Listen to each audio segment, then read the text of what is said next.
আপনার পার্সোনাল লাইফে এখন কি চলছে?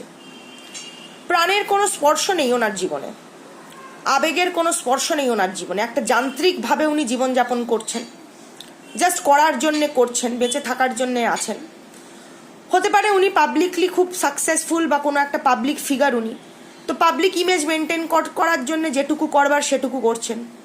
এই মুহূর্তে উনি যার কাছে আছেন তার কাছ থেকে উনি যা বেনিফিট নেবার নিচ্ছেন, বা হতে পারে থার্ড পার্টি আপনার পার্সনের থেকে প্রচুর বেনিফিটস নিয়ে চলেছেন, ফাইন্যান্সিয়াল অ্যান্ড সব রকমের।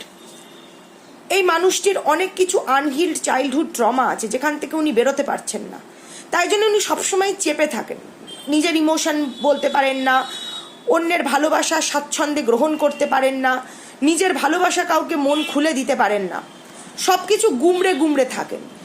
সাপ্রেস ইমোশন প্রচণ্ডভাবে সাপ্রেস করছেন।